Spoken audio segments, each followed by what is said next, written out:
e Sindirádio. Bom dia, ouvintes.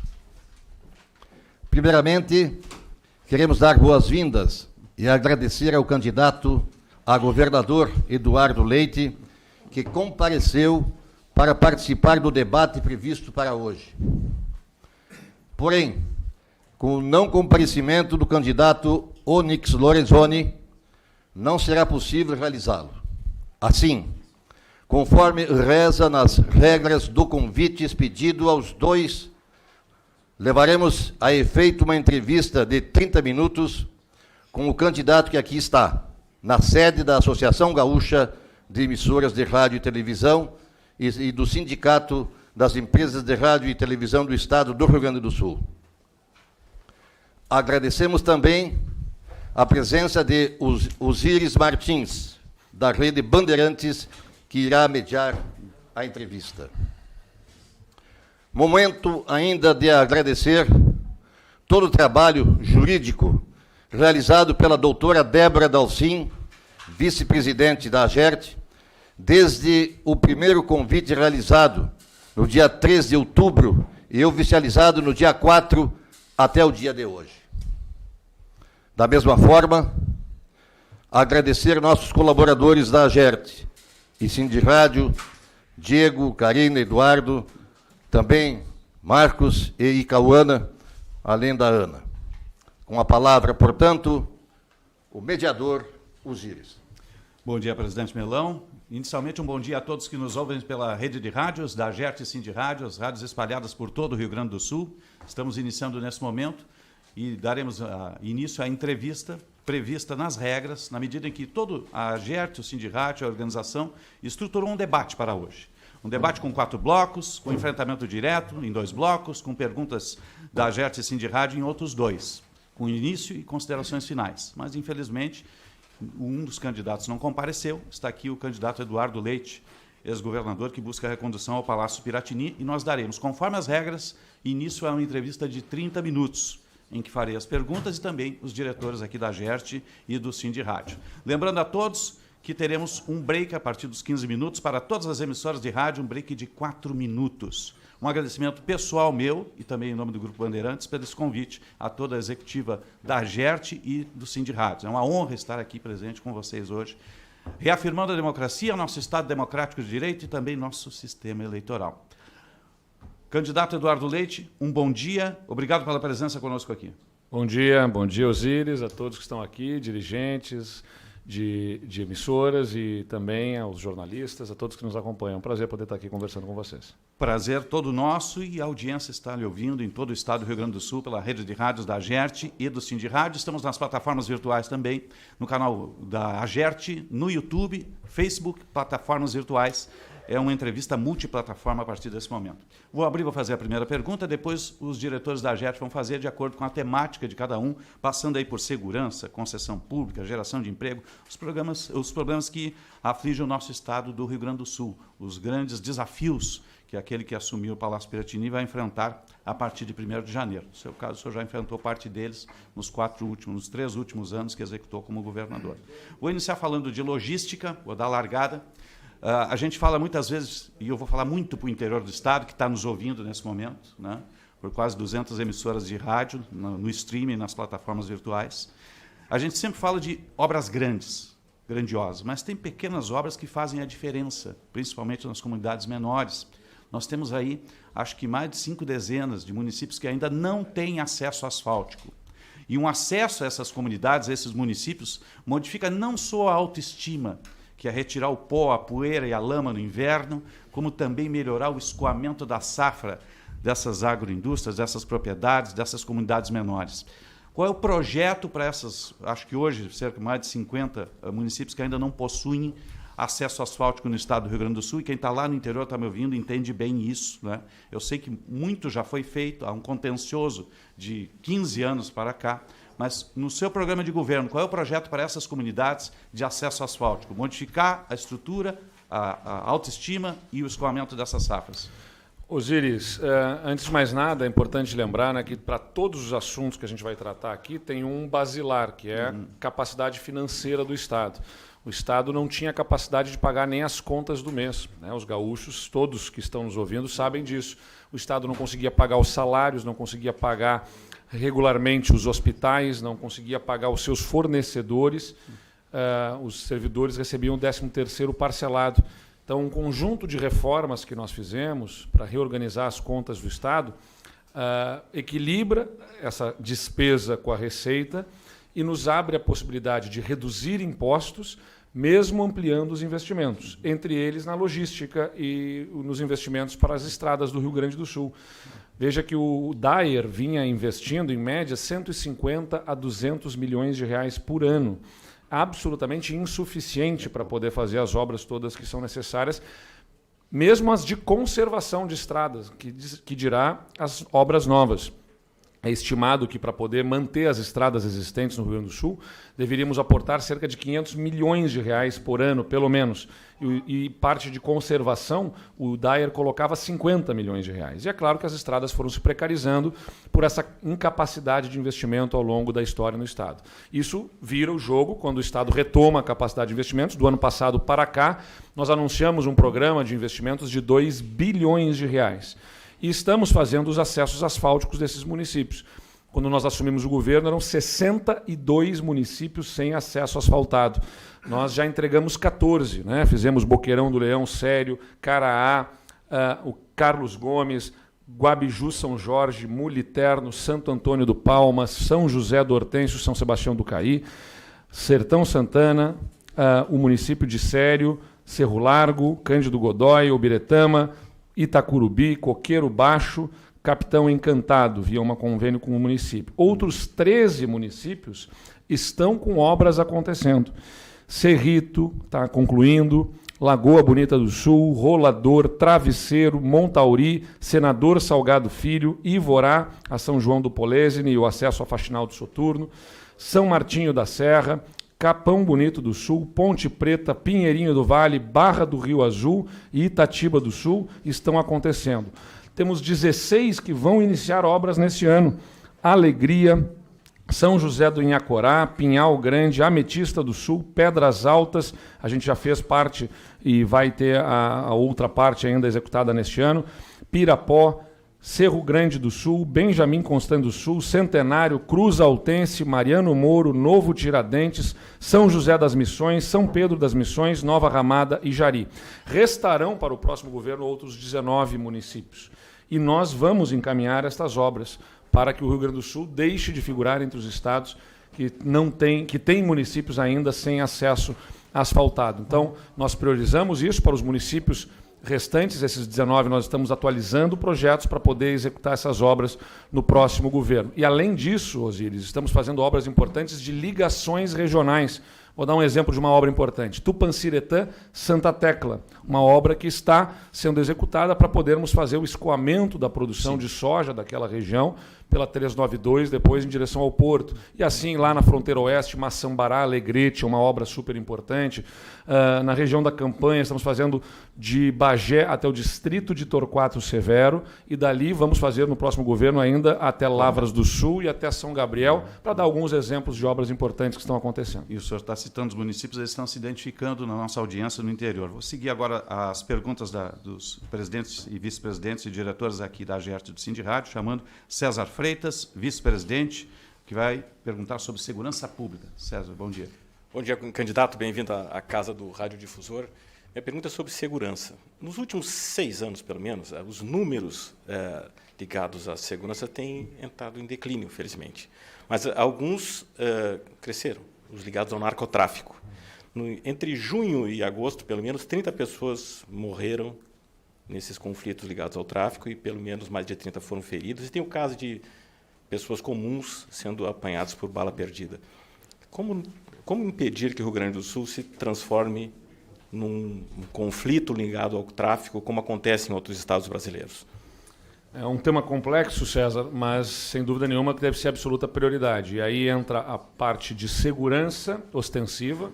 A gente tem garantido reposição do efetivo policial. É o primeiro governo esse que entregará um efetivo policial maior do que o que recebeu. O Estado, pela crise financeira, observava a cada governo redução do efetivo. Pela primeira vez vai terminar um governo com efetivo maior do que o que entrou. Nós abrimos novos batalhões de choque distribuídos pelo Estado. Então, nós tínhamos 3 batalhões de choque apenas, era Porto Alegre, Santa Maria e Passo Fundo. Nós abrimos outros 3, um em Uruguaiana, na fronteira oeste, outro em Pelotas, para a região sul, e outro importantíssimo na Serra Gaúcha. Caxias do Sul passou a contar com uma tropa especializada de homens e mulheres, pelotões de pronto emprego diante de situações que sejam necessárias. Então, se acontece algum tipo de fato, né, que exige reforçar o efetivo num determinado momento numa cidade, a gente tem esses pelotões de pronto emprego em cada uma das regiões do Estado para acessar rapidamente essas regiões. O investimento em viaturas também, esse é o governo que mais tem investido em renovação da frota, e agora todas elas semi-blindadas, até para dar estrutura para esse enfrentamento ao tráfico, ao crime organizado, e proteger quem faz segurança. Quem faz segurança deve estar seguro, com bom armamento, com tecnologia e com viaturas de qualidade.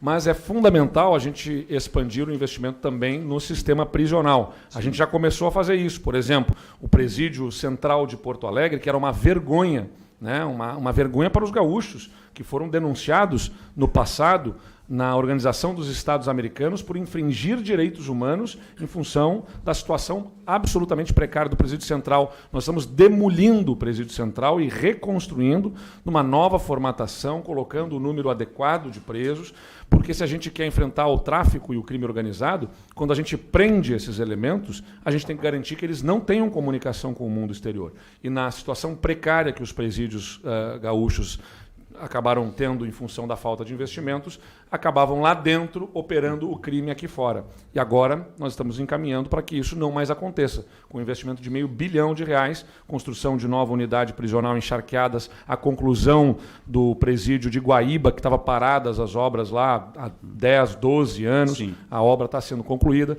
Então, com o sistema prisional reforçado, a gente vai conseguir certamente fazer um enfrentamento ainda melhor aí para este crime organizado. Agora o diretor Antônio Alberto Luca pergunta sobre concessões públicas. Bom dia. Bom dia, candidato. Bom dia, mediador.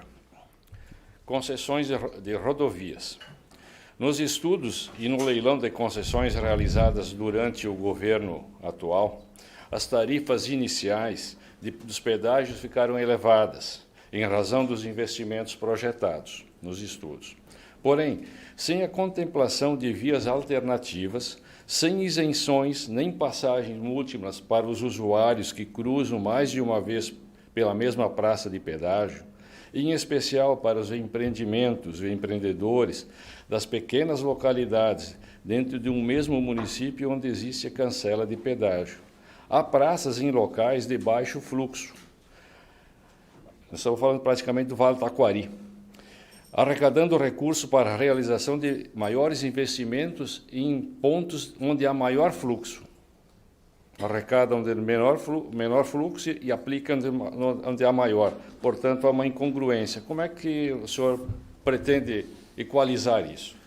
Bom, vamos lá. Sobre o Vale do Taquari, eu recebi recentemente os prefeitos do chamado G18, que são os municípios do Alto Vale do Taquari, vamos dizer, né? Um grupo de prefeitos. Ali o Vale do Taquari tem uma identidade, né, com alguns municípios e outros municípios com maior identificação entre si, como o chamado Alto do Vale do Taquari. A gente conversou e o bloco 2, que é o que pega essas rodovias, está com a licitação suspensa, o leilão não foi encaminhado. E nós nos comprometemos a reabrir a discussão sobre a localização de praças de pedágio. Então, nós temos esse compromisso com o Vale do Taquari para uma análise pormenorizada. A gente tem que buscar, nas concessões, atender o legítimo interesse privado, porque quem entra na concessão entra como um negócio, né? O legítimo interesse da empresa, que vai explorar um negócio e vai fazer obras que são de interesse público. Então, a gente concilia o interesse público dos investimentos, da qualificação das rodovias e o interesse privado de se remunerar por isso. Então não dá para fazer um volume de obras para duplicar, melhorar entroncamentos, elevadas, viadutos, terceiras pistas e garantir a manutenção, colocando simplesmente poucas praças de pedágio em locais em que não passa ninguém, né? É claro que vai ter que tem que ter o retorno para o concessionário. Mas para que a gente possa melhor equalizar isso, assumimos esse compromisso ali com o Vale do Taquari. Agora é importante ressaltar, o governo federal acaba de lançar a consulta pública para a concessão da 116 e da 290. E as tarifas partem de R$ 12 e vão a R$ 16, com pista dupla, na concessão feita pelo governo federal, não é do governo do estado, é importante dizer, a do governo federal. E, pior ainda, o modelo de concessão que o governo federal está encaminhando é com limite de desconto, porque deseja que seja pago ao governo federal, ou seja, o desconto na tarifa vai ter um limite e vai ganhar quem pagar mais para o governo federal o direito. Na verdade, quem vai estar pagando são os usuários que passam por essas rodovias.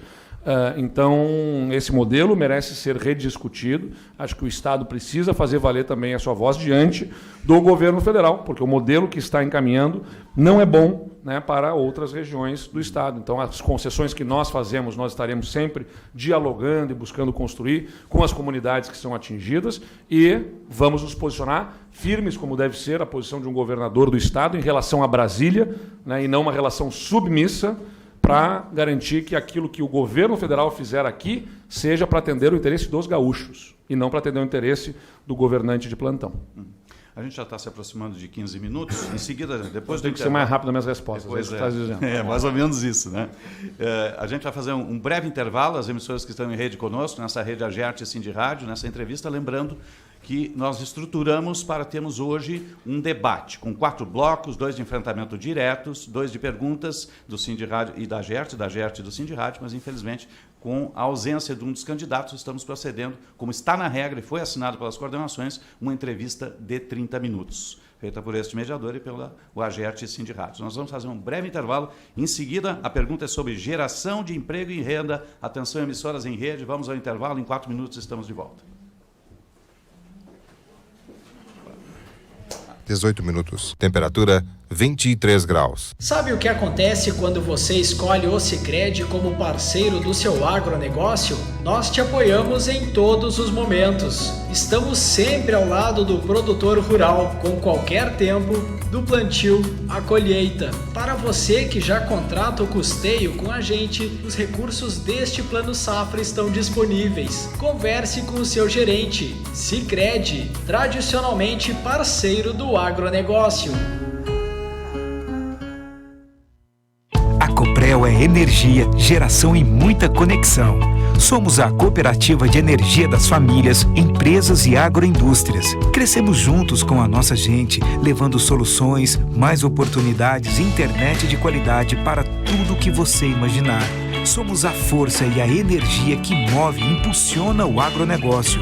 Queremos continuar fazendo a diferença na sua vida. Por isso, conte sempre com a Coprel. Rádio Tupã, agora nos 97.1 do FM. Obrigado pela sua firme e decidida permanência na companhia da sua Tupã.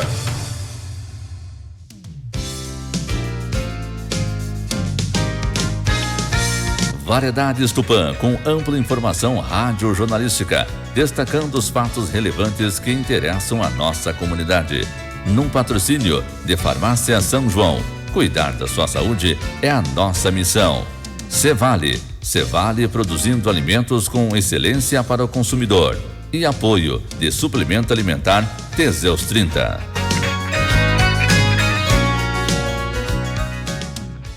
Quer alavancar os seus negócios e melhorar a produtividade?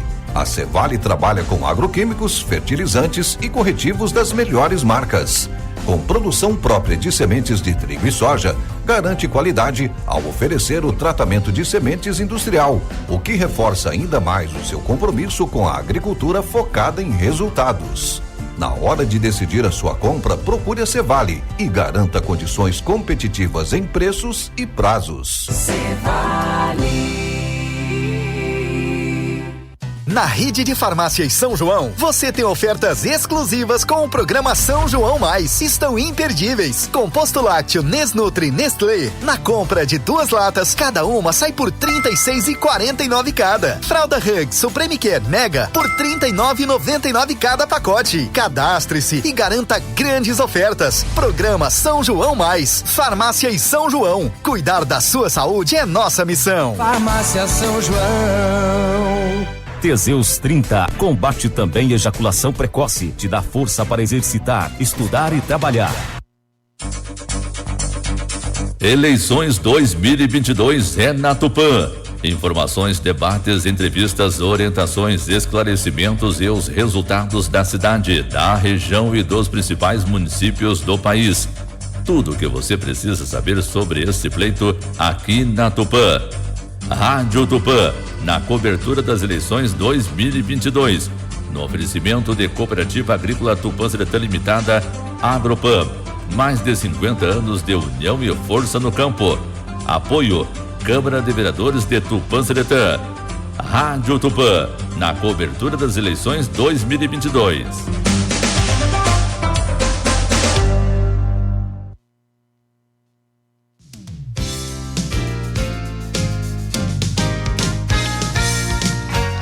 Muito bem, é o programa Variedades Tupã, onde estamos trazendo para você o debate da AGERT Cindy Rádio, que, como não compareceu um dos candidatos, está sendo feita uma entrevista com o candidato Eduardo Leite, que compareceu ao debate promovido pela AGERT Cindy Rádio. A gente está aguardando, então, o retorno dessa entrevista, né, onde tiramos um pequeno intervalo para aguardar o momento da volta aí dessa entrevista promovida pela AGERT e Cindy Rádio. No primeiro momento era um debate, mas como não compareceu o candidato Onix, está sendo feita uma entrevista aí com o candidato que compareceu, Eduardo Leite.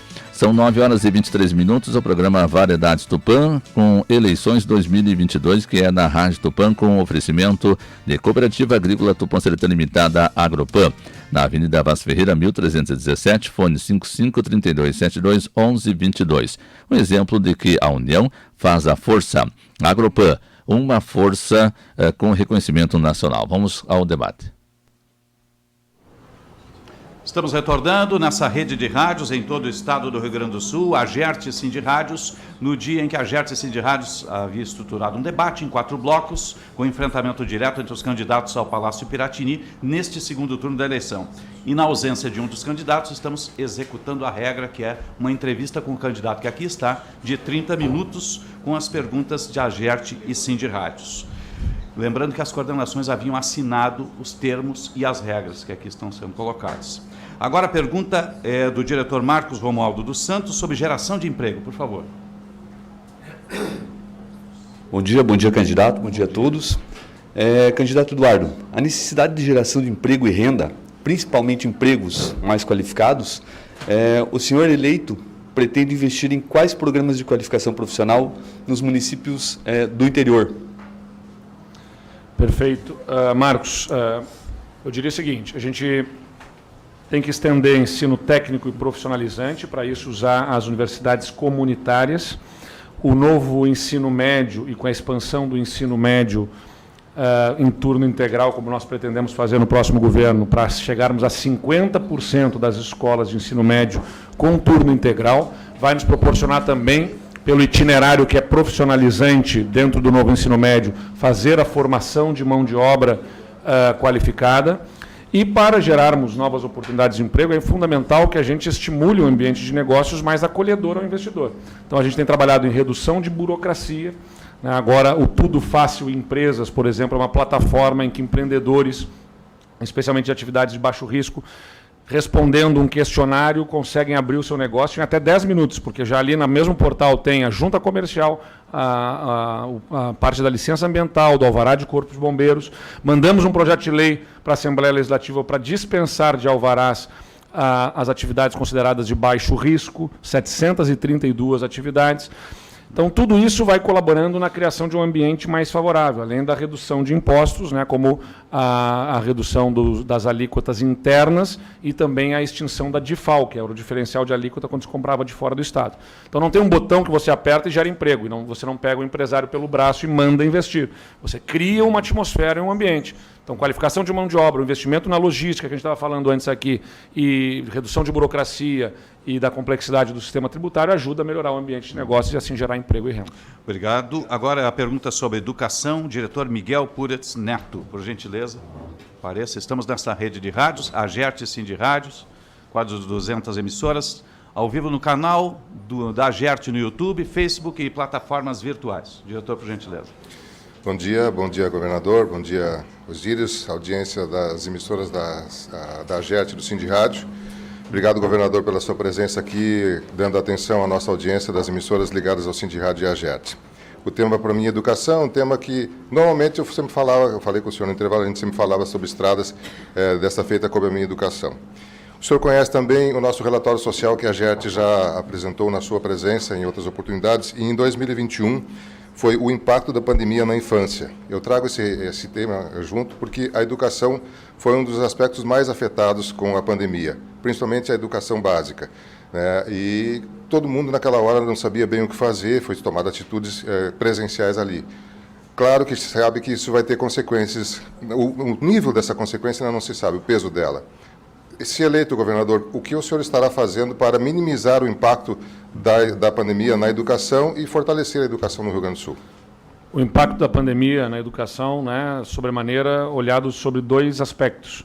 O aspecto socioemocional, psicológico, né, que tem que ser cuidado, e o governo está contratando psicólogos e assistentes sociais para formarmos uma rede de atenção para as escolas, com a orientação em casos em que se observa algum tipo de impacto socioemocional mais relevante, que mereça uma atenção. Então, isso precisa de atenção também, né? Há um impacto socioemocional da pandemia, do distanciamento, e, de outro lado, o impacto na aprendizagem, né? Ou seja, o que as crianças deixaram de aprender e que precisa ser recuperado.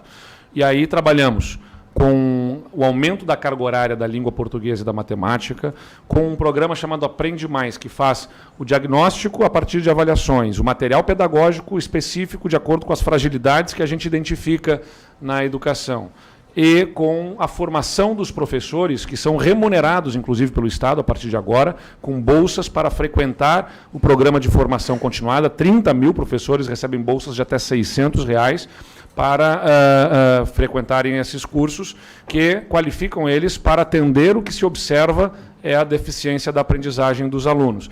E, além disso, o Estado é responsável não apenas pela sua própria rede, mas também por coordenar a educação junto aos municípios. E aí o governo acaba de lançar agora um programa de alfabetização em regime de colaboração, para ajudar, orientar e coordenar com os municípios a alfabetização nas suas redes, premiando as escolas com bom desempenho e pegando pela mão aquelas que têm mau desempenho, para ajudar e orientar com novas práticas, novos métodos que garantam a melhoria da aprendizagem. Então, é uma série de programas, né, concatenados para garantir retomada da aprendizagem e rapidamente a recuperação daquilo que a pandemia deixou para trás, e mesmo aqueles problemas que a gente tinha antes da pandemia, né? A gente criou um programa de uma bolsa para jovens ficarem na escola, o Todo Jovem na Escola. Nós pagamos uma bolsa mensal para 70 mil jovens não deixarem a escola, especialmente depois aí do período da pandemia.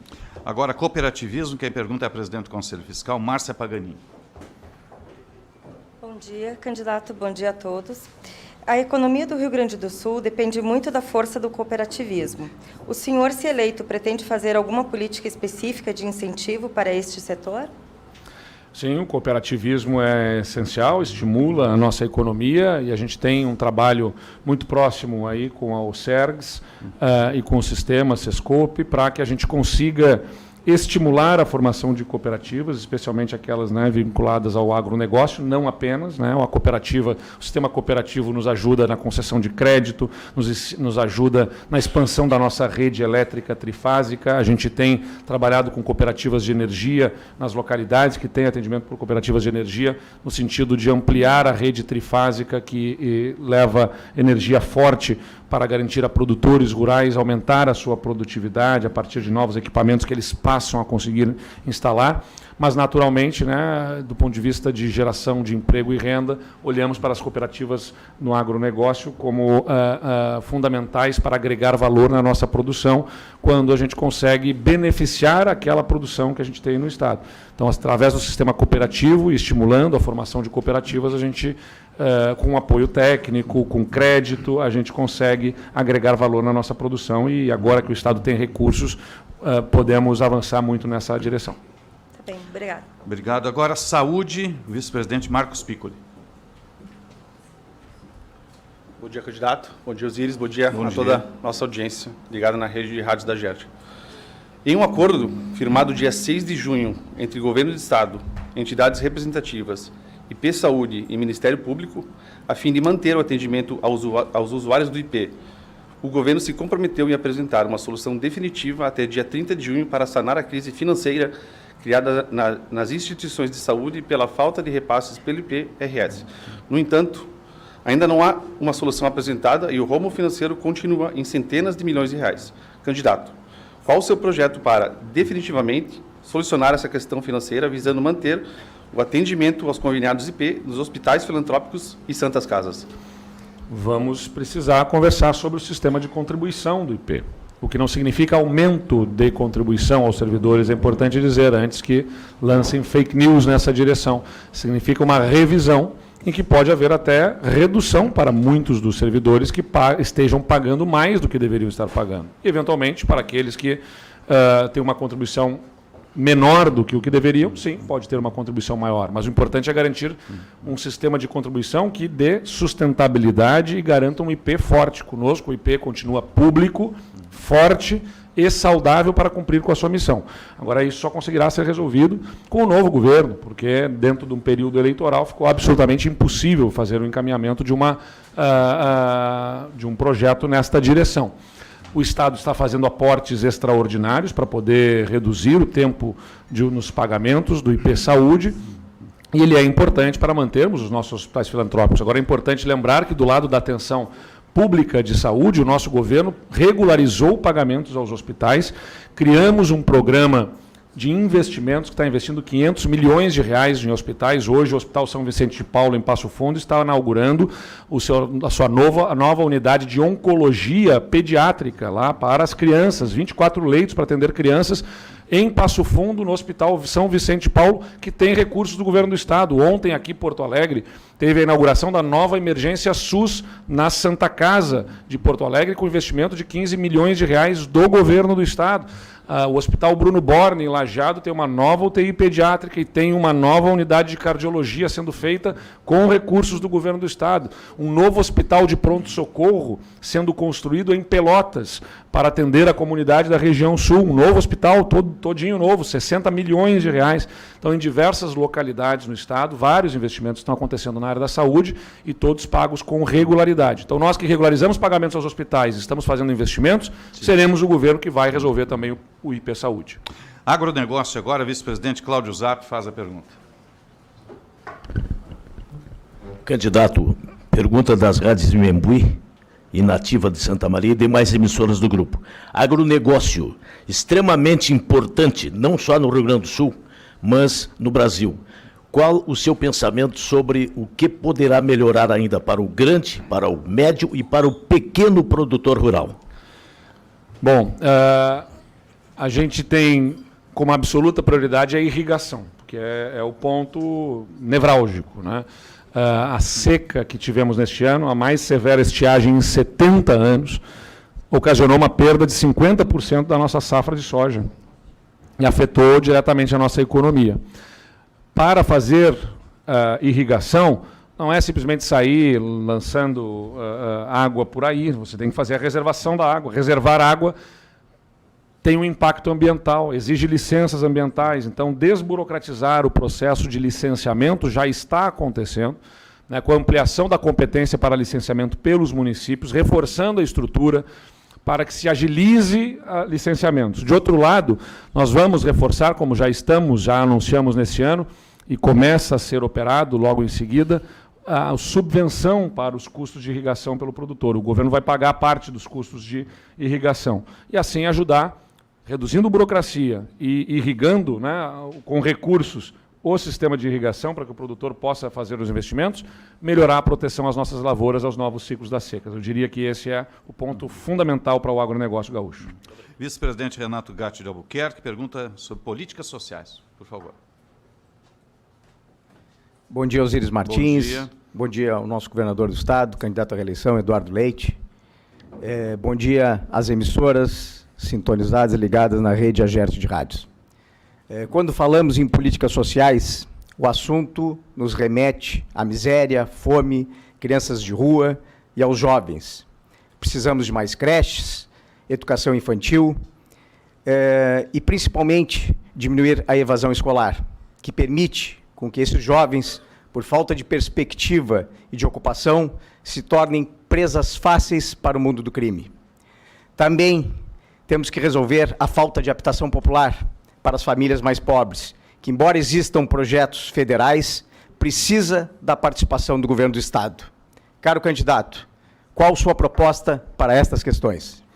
Sobre a habitação, os recursos que o governo federal aplica são insuficientes para concluir as obras. Nós anunciamos neste ano, dentro de um programa estadual de habitação, agora que o governo tem recursos, é importante salientar, complementação de recursos para a conclusão de projetos habitacionais federais que estavam com obras paradas. E o governo do Estado está garantindo a conclusão, aplicando recursos na ordem de 20 milhões de reais para a conclusão dessas obras em vários projetos no Estado. Se não me engano, Portão, ou Santa Rita, Nova Santa Rita, tem obras nessa direção aqui na região metropolitana e outros distribuídos no Estado. Criamos um programa de habitação popular também do governo do Estado e conveniamos com os municípios de Canoas e Pelotas num projeto piloto e queremos expandir isso. Já chamamos os municípios para apresentar os seus projetos. E o governo do Estado, conveniando com os municípios, vai construir unidades habitacionais de interesse social para a população de baixa renda, junto dos municípios. Os municípios vão construir com recursos do governo do Estado. É o caminho mais célere para a gente fazer essas obras acontecerem mais rapidamente. Transferência de renda, nós temos o programa Todo Jovem na Escola, na educação, para reter os jovens na escola. Como eu disse, são 70 mil jovens. Nós vamos dobrar o valor ao longo dos próximos 4 anos dentro desse programa para segurar os jovens na escola. E temos o programa Devolve ICMS, em que o Estado devolve integralmente para as famílias de baixa renda tudo o que elas pagam de imposto em alimentação, transporte, gás, né, entre outras aquisições, compras que fazem e que pagam imposto, e o Estado devolve integralmente para 500 mil famílias de baixa renda, integralmente o imposto dela, o que significa aumento do seu poder de compra para poder atender às suas necessidades básicas. A gente vai seguir nessa toada, aumentando valores e ajudando essas famílias que mais precisam. Vice-presidente Alceu Ferronato vai perguntar sobre energia. Bom dia a todos, bom dia candidato. Considerando a necessidade de investimentos em energia, principalmente renováveis, o seu governo vai ter uma política específica para incentivar a geração de energia solar e a eólica? Era um entrave para o governo, para o Rio Grande do Sul, para projetos de energia, a falta de linhas de transmissão que garantissem isso. Nós temos um sistema interligado nacionalmente de energia. Então, não é nós produzimos a energia para nós mesmos, nós produzimos energia que é lançado num sistema nacional, interligado. E esse sistema não conseguia absorver novas energias a serem feitas, nova geração de energia sendo feita no Estado, porque não tinham linhas de transmissão. Nós agilizamos licenciamento das linhas de transmissão e conseguimos garantir a execução dessas linhas, e agora novos projetos podem ser feitos no Estado. Já estamos apoiando geração de energia eólica, com desburocratização, redução do prazo para licenciamento de energia eólica, e incentivando a implantação de novas matrizes energéticas, inclusive até uma que vai ser cada vez mais falada e demandada, que é o hidrogênio verde. Nós estamos trabalhando para a implantação de uma usina de hidrogênio verde em Rio Grande. Fizemos um memorando de entendimento entre várias empresas, contratamos consultoria técnica e estamos amarrando as pontas todas para garantir um investimento que vai gerar, a partir do hidrogênio, esta nova matriz energética, uma fonte que é limpa e que será demandada por vários lugares do mundo. Ou seja, poderemos exportar hidrogênio feito com energia renovável aqui no Estado. Agora, a vice-presidente Lisiane Russo pergunta sobre liberdade de imprensa. Bom dia a todos, bom dia, candidato. Liberdade de imprensa. Os tempos e cenários de polarização extremada nos impuseram um quadro de agressões a profissionais de veículos de comunicação, só vistos antes no período de exceção. Liberdade de expressão e responsabilidade são basilares no exercício do jornalismo, matéria-prima dos veículos, cuja credibilidade foi forjada por resistência e redemocratização do país. Gostaríamos de saber a sua posição e opinião sobre o tema liberdade de imprensa e se há dispositivos ou projetos no seu plano de governo para garantir a transparência de dados e acesso à informação dos atos de governo. Perfeito, Lisiane. Acho que posso ser analisado pelo governo que fiz. Nunca desqualifiquei, nunca ataquei qualquer veículo de imprensa. Nunca fiz um ataque a jornalista, porque entendo que é melhor conviver com uma imprensa que eventualmente erre na sua crítica do que conviver com imprensa nenhuma, né, ou cerceada ou censurada. Para a nossa democracia é saudável que tenhamos uma imprensa com a liberdade de criticar. E, claro, também de ser criticada. A crítica que é pertinente, né, de uma análise sobre o desempenho de algum tipo de matéria jornalística, mas nunca censura e nunca cerceamento da manifestação livre e democrática nos veículos de imprensa. E sim, acho que é importante que a gente possa avançar em mecanismos de transparência que ofertem toda a condição de a imprensa cumprir o seu papel na análise sobre os atos de governo. E a gente tem buscado trabalhar nessa direção e vamos reforçar esses mecanismos no próximo governo. Candidato e ex-governador Eduardo Leite, obrigado pela presença conosco. Nós ultrapassamos um pouquinho, porque descontei justamente os tempos de abertura dos blocos, já que me estendi um pouquinho, inclusive, na minha pergunta. Lembrando que essa entrevista está sendo feita, 30 minutos, em cumprimento às regras, na medida em que estava estruturado aqui um debate com enfrentamento direto entre os candidatos nesse segundo turno a Piratini, na ausência de um dos candidatos, conforme a regra, 30 minutos de entrevista. Obrigado pela presença, em nome do Sindirádio e da GERT do Sindirádio. Muito obrigado por estar aqui conosco e um bom final de jornada neste segundo turno. Muito obrigado, Osíris, obrigado a todos os veículos de imprensa e obrigado a quem nos acompanhou o nosso compromisso de levar ao interior, né, as obras, os investimentos, agora que o Estado tem capacidade financeira, né, o governador Sartori fez um trabalho importante, começamos a discutir os problemas do Estado, reorganizamos a máquina pública, hoje o governo tem uma capacidade de investimentos e eu quero botar o pé no acelerador para chegar perto de cada uma das comunidades e entregar a elas o que elas precisam em saúde, em educação, em estradas, botando o pé no acelerador para seguir em frente e não para retroceder, não na marcha ré para desfazer o que foi feito. O Rio Grande melhorou, as pessoas sabem disso, e precisa melhorar ainda mais. Um grande abraço a todos. Obrigado, candidato. Vamos encerrando assim essa rede de rádios, pelo Facebook, pelo canal da GERT no YouTube, emissoras de rádio. Obrigado pela presença conosco, obrigado pelo carinho da audiência. Um bom segundo turno a todos, boa cobertura a todos os associados que estiveram conosco ao longo desta jornada de hoje. E, em especial, um agradecimento especial meu, pessoal, à executiva da GERT do Sindirádio pelo convite de estar aqui presente nesse momento tão importante para a nossa democracia. Um bom dia a todos, bom final de semana. Muito bem, assim concluímos a entrevista feita aí com os organizadores, né, da GERT e do Sindirádio, visto que o candidato Onix não compareceu e, seguindo as regras, se faria uma entrevista com o candidato que comparecesse e assim foi feito com o candidato Eduardo Leite. Rádio Tupã, as eleições 2022 é na Rádio Tupã com oferecimento de Cooperativa Agrícola Tupã Seletã Limitada Agropan, na Avenida Vaz Ferreira, 1317, fone 5532721122. Um exemplo de que a união faz a força. Agropan, uma força local com reconhecimento nacional. E apoio de Câmara de Vereadores de Tupã Seletã. Eleitor, além de um dever, sobretudo, você tem o direito de exercer o seu voto. Participe do processo eleitoral, faça a sua parte. As informações, então, para você, nas eleições desse debate promovido pela Associação Gaúcha, a GERT, e Sindirádio, e foi feita uma entrevista porque o candidato não compareceu, o Nix. São 9h45, Rádio Tupã 97.1 FM, o programa Variedades Tupã. Vai a mais um rápido intervalo. A gente já vai manter contato também com o Miguel Neto desde a Rádio Agerte e Cindy Rádio para trazer mais informações aí desta entrevista que foi feita com o candidato ao governo do estado, Eduardo Leite. Farmácia São João e Teseus 30 e Cevale trazem as informações do programa Variedades Tupã. Farmácia São João com produtos de primeira, ótimo atendimento. Fica a Farmácia São João, cuidar da sua saúde é a nossa missão. Cevale, despertando nas pessoas um mundo mais próspero, do plantio à colheita. Você pode manter contato pelo fone 55-32-72-42-46. Estamos falando da Cevale. Teseus 30, produto que tem revolucionado o mercado de um problema tão comum entre os homens, a impotência sexual. Teseus 30 você encontra na farmácia de sua preferência. Vamos a um rápido intervalo e já voltamos.